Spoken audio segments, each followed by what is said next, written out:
afternoon, and it's a great pleasure to welcome you to this visitor talk. That actually you made a great honor to come from Zurich to here, and Mariette van Loon. I can improve my pronunciation, but you are a professor of metacognitive development at the University of Zurich and soon Basel. And all your work is at the frontiers of child development and education. And it's very relevant to us to have you here because we aim to go and develop biomedical tools to actually better understand child development. And it's very much needed in current context. So thank you for being here and sharing with us what metacognition is actually and how we could envision some technical tools actually to support such understanding. Thank you. Okay, thanks a lot for the invitation. I have to say, this is a little bit out of my comfort zone because I have been warned that you all have a very technical neuroscience background, and I can already tell you I will only show behavioral data. I do not know, well, I'm a psychologist, so I had some education in neuropsychology and neuroscience, and that's it. But I still think it's super relevant to think more about this. And that's also why Solange came in December to Switzerland to talk about this. I'm also really happy to be here. So I will show my measures and what I'm doing. And I would really like also at the end to talk maybe about, hey, how to bridge this. What could neuroscience more bring us for insights about these processes? Because I see some limitations with behavioral measures. So I really hope that this will also start a discussion and inspiration, maybe collaborations. Okay. So about metacognition, metacognitive development. Imagine this girl. This is a girl in school. Her name is Mary. And she has to learn all kinds of information. In her school, she's also learning Japanese. So she's learning the language, learning the symbols, and learning what they mean. And so now you can imagine that you are Mary. You're taking Mary's task to experience metacognition yourself. You're now going to learn 10 kanjis yourself. And at the end of the talk, I will test your memory. So really try to remember now the meaning of each kanji. Are you ready? There we go.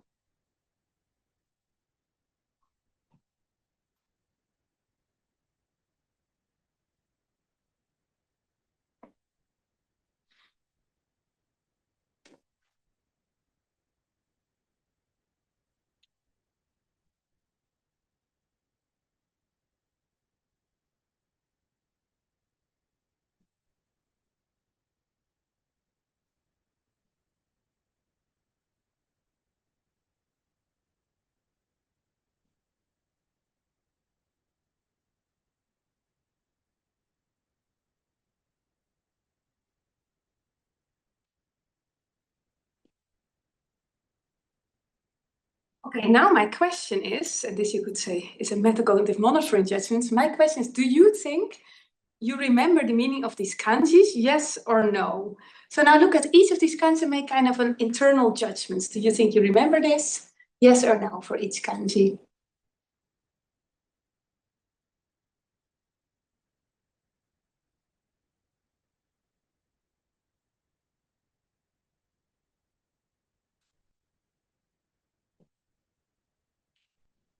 Are you ready making your judgments? Okay, now, so these were Mary's judgments. You see, she's thinking that she will remember 7 of these kanjis. But of course, she has to learn for school. She gets a grade for this. So she's thinking, okay, I don't want to stop here. How can I now improve this kanji learning? And she's thinking, okay, yeah, of course, I could decide to restudy something to improve my performance. So Mary goes back to the task and she decides to restudy these 2 kanjis. And you could already say, okay, her restudy is maybe not totally effective because she's also leaving out one of these for which she was also not sure that she would remember it. So these are her restudy decisions. And now when you look at her test answers, see that when she took the test, she was giving these answers. And now if you want to investigate how accurate her monitoring judgments were, you could check to what extent these are now also matching the quality of her test responses. And what we see here is that Mary, well, in the end, she only had 4 responses correct, even though she thought she would remember 7 of these kinds. So you could also say, okay, she was overconfident when monitoring her own knowledge. So this is basically experience of metacognition, experience of monitoring, and also an experience of control. And here control was decisions for restudy selections. In this talk, I'll tell a bit more about what metacognition is, why I think we should research it, and about development, how these skills develop from childhood to adolescence, and some of my research, also longitudinal research on longitudinal perspectives on this. First, what is it? Why would we research it? Well, this whole idea that metacognition could be important is, of course, not new at all. It is traceable back to the Greek philosophers, for example, Socrates. Self-insight is the way to wisdom. He did not use the term metacognition yet, of course. This term was first used by Flavel, 1979, who defined this as knowledge and cognition about cognitive phenomena. Now, when you look at the research on metacognition, if you would do a literature search, you see this a whole mess, because there are all kinds of different measurement methods and ways of conceptualizing it, but you could kind of sort this in 2 categories. You have one strand of measurement and focus that's more focused on what's called declarative metacognition, or they also say offline measures. So it's more the measurement about with questionnaires, for example, so with interviews, like what do people themselves believe about their own learning, about their own cognition. And there's another research strand using behavioral, also neuroscientific measures, really when working on tasks, when people are really having to learn and study and also control their learning. So this is also called the online measurement. And this is investigates the ability to accurately monitor and efficiently control. And this is also the research that we're doing, this procedural metacognition. And we base this on this model by Nelson and Narens, that whatever you're doing, when you're learning for biology or doing mathematics, or even when you're learning to drive a car, or just doing activities, whatever, there's always like an object level of cognition, the actual cognitive processing. You do not have direct access to it. You cannot just put an electrode in your brain and get direct access to your level of cognition. So by monitoring, you form a representation on a meta level, and this then informs control, the decisions you take. And in our research, we assess monitoring by asking how confident are you that your answer is correct, or where did you make errors, like you did before. And control, you look at decisions and actions that then people undertake. And this can be learning actions, actions to invest time, for example, actions to decide to restudy, as you saw in the example before, or also actions to and decisions to submit responses for grading, for example, to withdraw these. And you will see these measures coming back in this talk. So why research metacognition? Well, in 2018, a meta-analysis came out, and I think I really like to cite this meta-analysis. They took studies into account that investigated metacognition and intelligence, and also measures of academic performance. And in this meta-analysis, they linked these measures to each other and looked at predictive effects on performance. They also separated between this declarative and procedural metacognition studies, and what they show is particularly this procedural metacognition, this skill to accurately monitor, to efficiently control, predicts academic performance. The effect was stronger than IQ, and the effect also remained even after controlling for IQ. So this, I think, gives also a clear message, hey, this is an important skill to focus on also. And most of this research also in this meta-analysis was on adults. But of course, kids have to learn. They need to learn the skills to learn. So that's why I focus in my research on the development of the skill, to understand how this develops and why some kids maybe develop better skills than others. And I will show you just snapshots of different studies now from children in preschool, elementary school children, and adolescents, to give some more insight into how these skills develop. This is a study on preschoolers monitoring accuracy. And what they were doing, they were kids in kindergarten, 5 to 6 years of age, and they were solving these reasoning puzzles. These are puzzles that I did as a kid too. Maybe all of us did them as a kid. I'm not sure. These analogical reasoning tasks where you have to match, for example, 2 images or 2 parts of a puzzle to each other. And what they did, always after putting each stone on a place, they monitored themselves. So they indicated, how sure are you that your answer is correct? Do you think it's correct? Then press the green traffic light. If you think it's incorrect, press the red traffic light. So that's how they monitored. And this was an experimental study in which half of the kids got feedback. They just got simple feedback saying you performed well, your performance was right, or your performance was incorrect after putting each stone and after making the judgment. So it was really not a complex feedback, just some feedback on how they performed before they started solving then the next item. And what we saw here are the judgments from the children. What you see here is to what extent, did I pull the cable out? No, I hope not. Is all okay? Oh no. It was on already.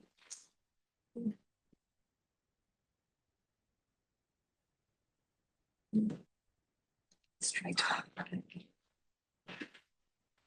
Oh yeah, now it will go, I think. I saw something on my screen. Yes. Yes. Awesome. What is happening here? There's a green button. Yeah, it's back. Okay, I will try to take more care. I got a bit overconfident myself, I think.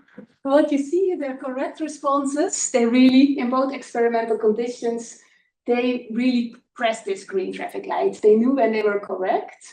For their errors, you see they almost never use the red traffic light. But what we also see in this feedback group, even this very simple feedback, it improved their error monitoring. For the new trials after that, if they had feedback on performance before, they become already, by making monitoring judgments, more sensitive to the fact that they sometimes could make errors. So it shows, even for young kids, hey, just simple feedback can also make them more sensitive to errors.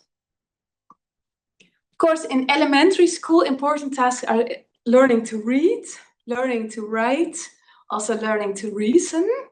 And this is a study with elementary school children, comparing 2 age groups, 2nd graders and 4th graders, kids that are really in the phase of learning to take up information from texts.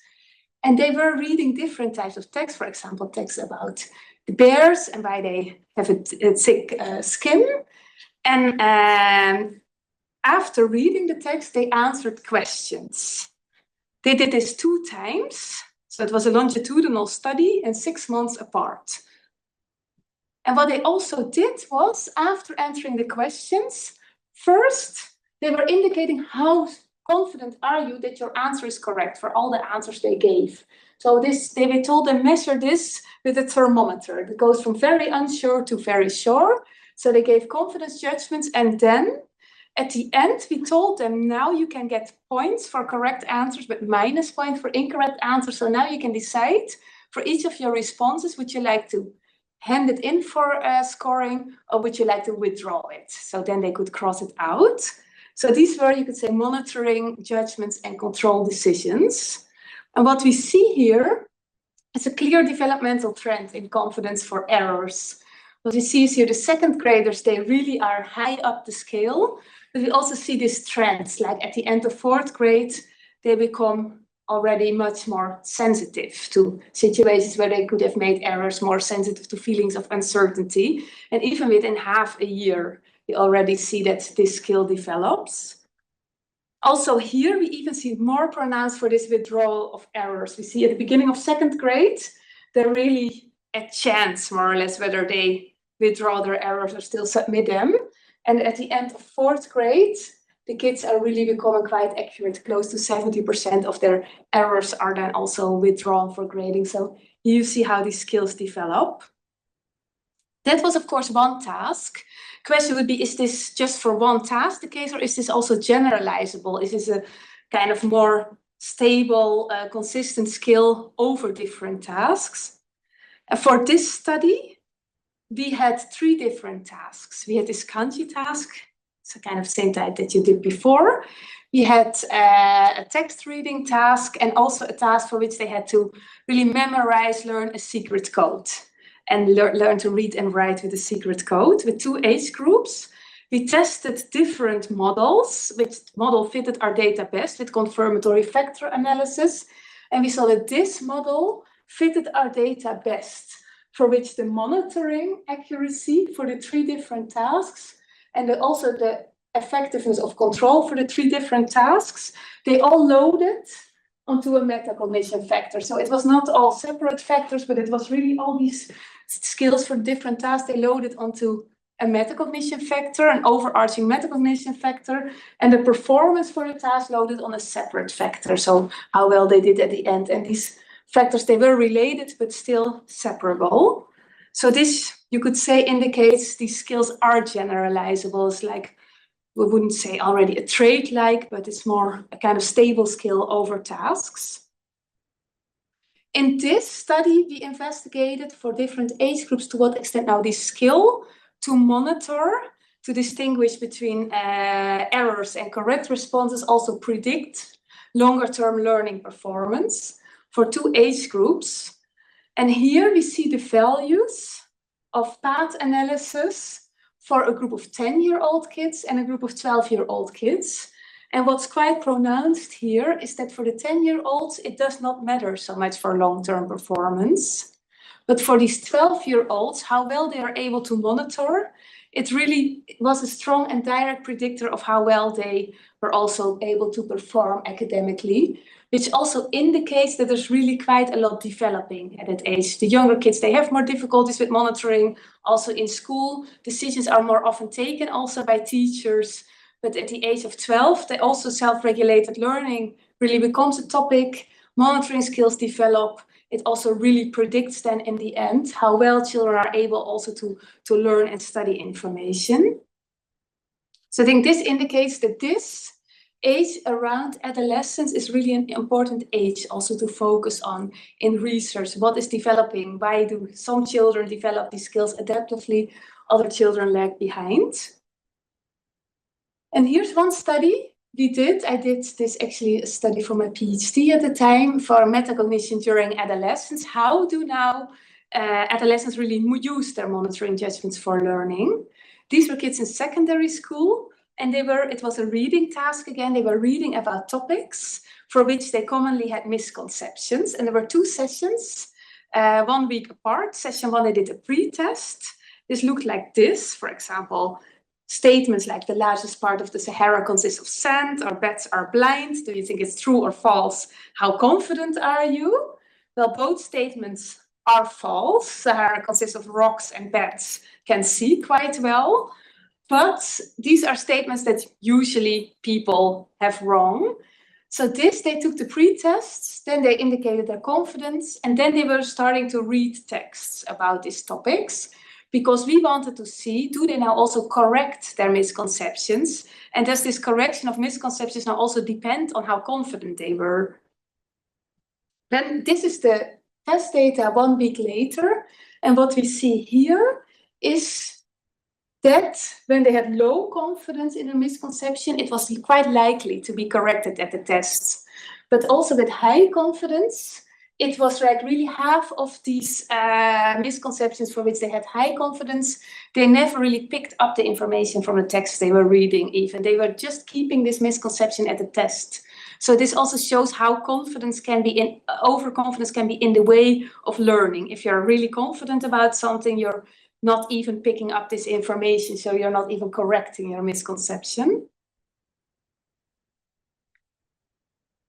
For the project we're doing, at this moment, I will show you a bit more about it. We're also looking more at individual differences between adolescents and the extent to which they are then translating their uncertainty into control. And control can be study of these texts or restudy. So how do they act really upon feelings of uncertainty? And what we investigate is this study, to what extent does this also matter, depend on their cognitive resources available. Here we look at working memory. And to what extent does it also depend on to what extent they find tasks really valuable and to what extent they really also perceive a task as effortful. What we see here in this study with adolescents with a mean of 13-year-old, that we really clearly see two groups. So it's a bimodal distribution. These are the kids who are really mainly restudying items for which they have low confidence judgments. So if they are uncertain that they know it, this is what they focus their extra efforts on. And here's another group, they're rather focusing their efforts on parts that they say, hey, I already know about this. So this is really this bimodal distribution. What we see is this, of course, would be reasonable. If you're uncertain, that's the information you need to correct through further studying. And we also see that this group who does this, they in the end correct more errors. They have higher performance in the end. This is also the group who has, could say, more cognitive processing resources available, higher working memory. And also in this group, you see that the task is valued more and that they also indicate that it costs less effort for them to do these tasks. So this shows that different individual characteristics also could explain to some extent why there are differences between these groups. That were individual factors. Of course, learning is not only individual, but also social. And in this study, for adolescents, we had a large group of adolescents. They did different metacognition tasks, and we did latent profile analysis to understand what kind of different profiles of metacognitive skills there are. And 3 profiles came out, and the largest profile was a strategic metacognition profile. But we also saw one profile that did not have such good metacognitive skills, the limited profile, and one profile was clearly at risk. So we found these 3 different profiles and we looked at SES with the PISA instruments. And overall SES and WELT did not matter so much. But what we found is that it's particularly this at-risk group, they had less access to home learning resources. They had less access to, for example, a quiet room to study, support at home to study, an own desk to study, learning software. And they also had less cultural resources at home, like books of poetry or musical instruments, for example. So this can also explain how metacognition is in a part also the skill to recognize and act upon errors and mistakes is also embedded in a social system.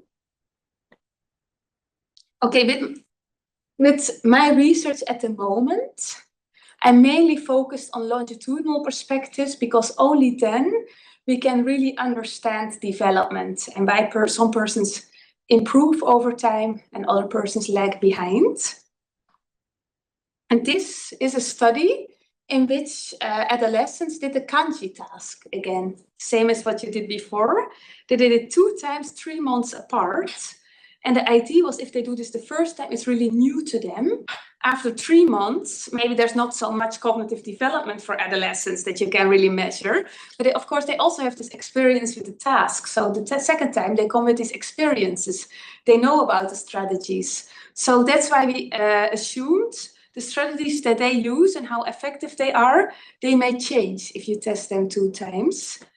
And what we found here, they learned, they could restudy and also in the end withdraw or submit the responses. And what we found at T1, as you see here, is that mainly this decision accuracy was a strong predictor of how well they performed in the end on this task. At the second time, what you see here, okay, still decision accuracy, it remains a strong predictor of performance, but also this monitoring-based restudy. After experiencing this task, knowing how it works, this becomes a much stronger predictor of performance. So this also shows that over time, just after getting experience, strategies changed and children became better at implementing restudy, to be strategic at it and to also use it to improve their performance. This is a study in which we looked at more longitudinal development because we wanted to understand trajectories of development. So this is a longitudinal study in which we tested children 1 year apart, 2 times. And they did 2 tasks, a text comprehension task and a kanji task. And it was a large sample, so we did latent profile analysis again to characterize the profiles they belong to. And what we found was at both times we found 3 different latent profiles.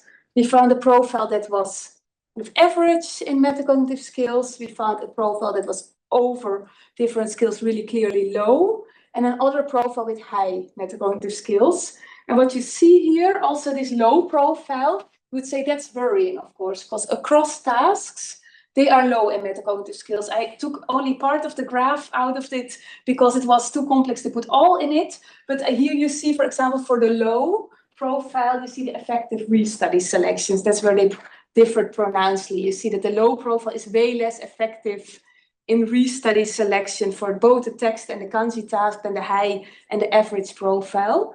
What we here wanted to investigate is, do these profiles stay after 1 year? If you're low at one time, does this also predict where you stand 1 year later? And this was the case. The kids that were at time 1, and they were in 4th grade at a low profile, also significantly higher than chance at time 2, 1 year later, they would again end up in this low profile, which also shows, okay, this is a skill that's not spontaneously catching up over time. When kids are low, they're at risk also to stay low in metacognitive skills. And this is also, this study also gave the input for the current SNF project. I'm working on the Starting Grant project with the main aim to understand why do now some adolescents develop better metacognition than others. What's the reason for this? And this is a longitudinal study that goes over 3 years. And we have in total 13 testing sessions. We have intensive measurements here, every year, here and here. And then they always do 2 metacognition tasks. And they do this intensively. So always 3 times during this measurement, they do the kanji task, 3 times a concept task to also really understand short-term fluctuations. And they do this 1 year later again to also understand long-term developments.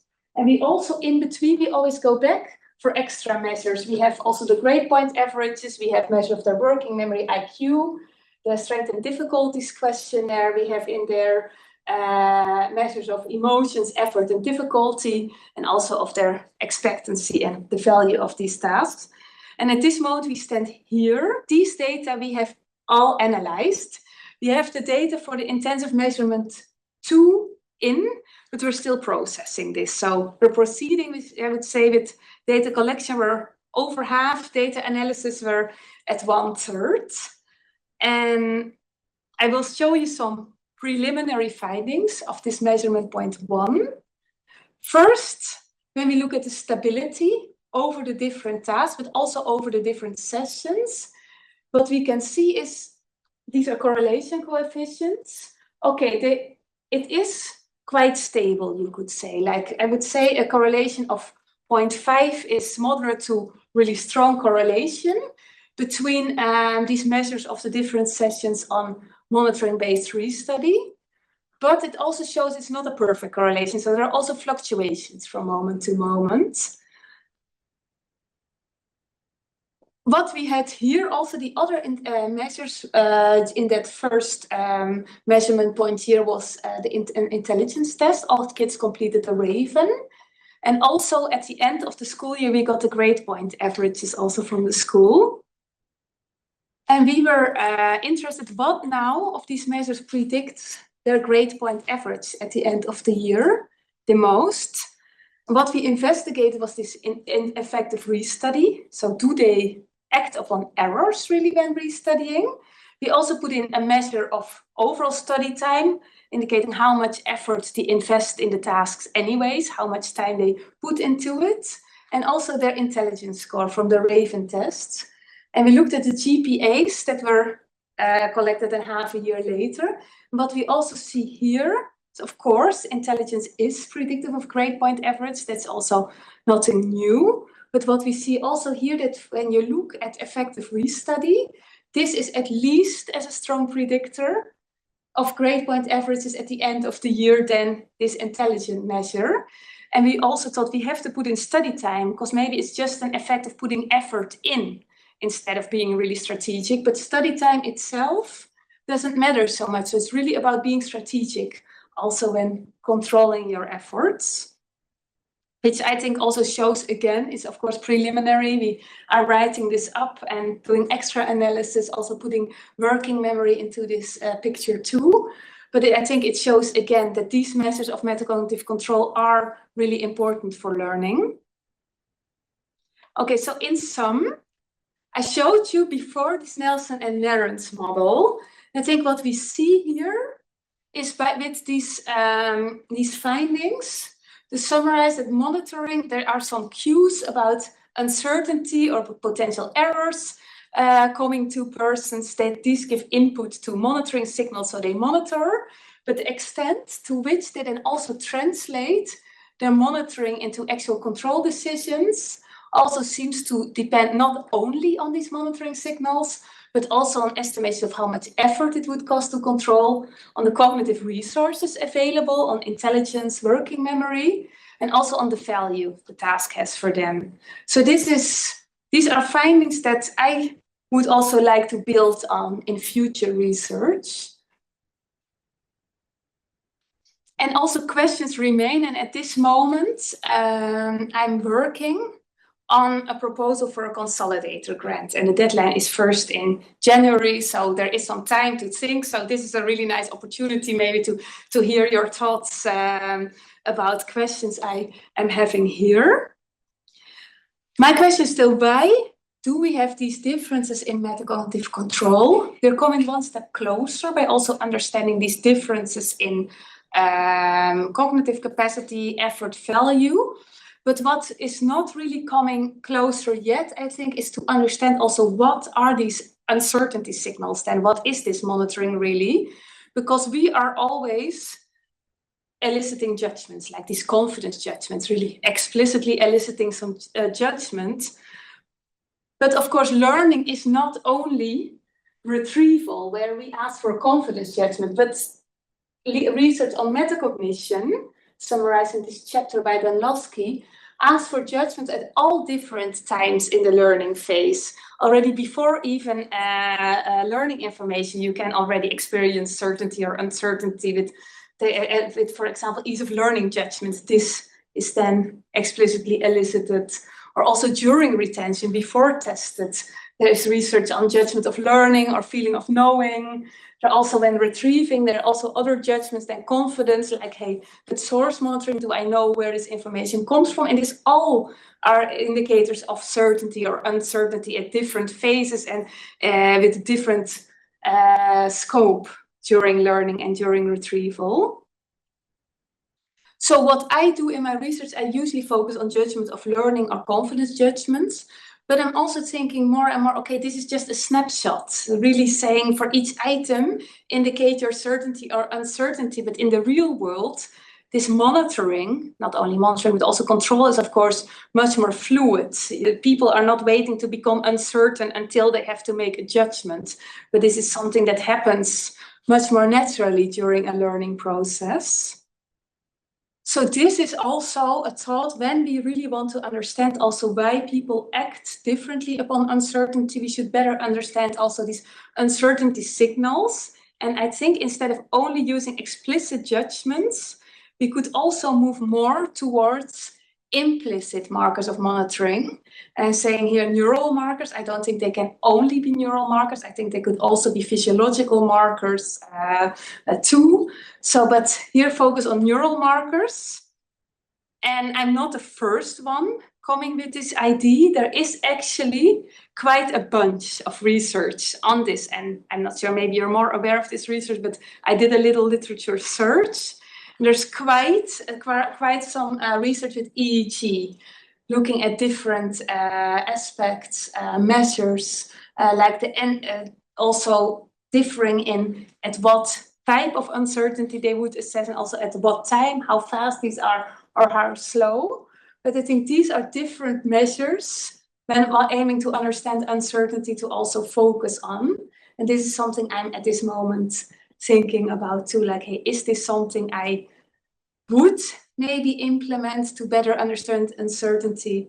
Or would it just be a big mess? Would it work with my tasks even? Or is this much more for cognitive control tasks, much more control tasks rather than learning tasks? So this is at the moment something I need to figure out.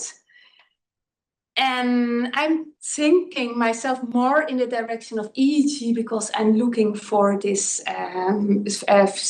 very fine-grained temporal scale to really be able to match this to the item level. But another way to look at this could, of course, also be with fMRI.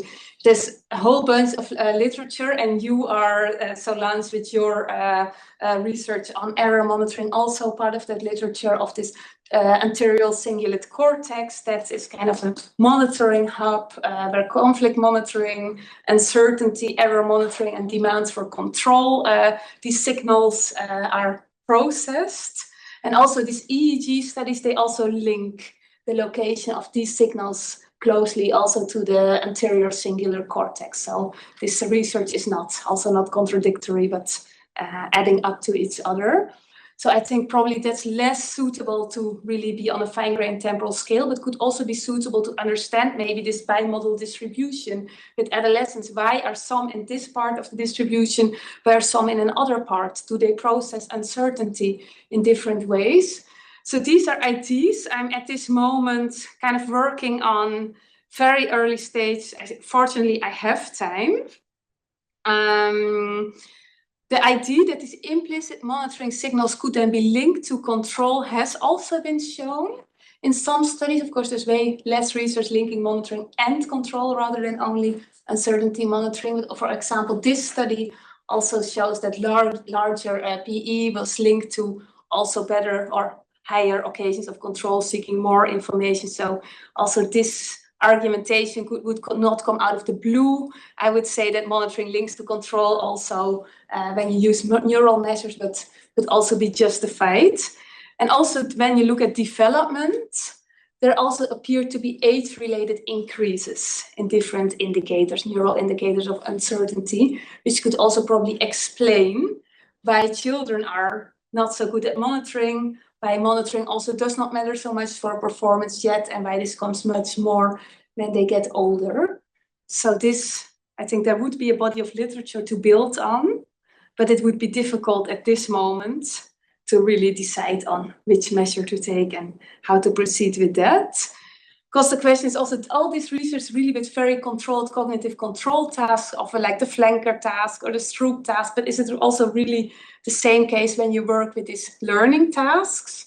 Learning has maybe much more variance in phases, different phases of information acquisition, retention, and the nature of uncertainty.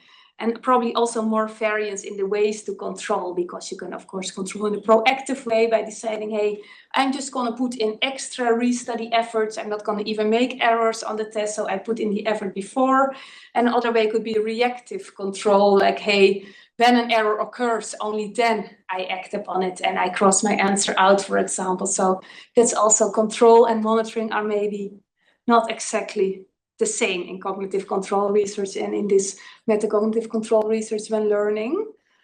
So, okay, I would say there are some goals to figure out, to work on, and so to be continued to further work on what are now suitable measures to also combine these behavioral measures with neural measures to really understand these fine-grained, natural occurring uncertainty moments.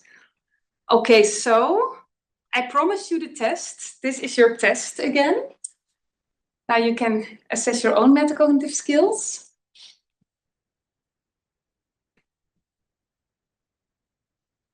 Does somebody think they have everything correct?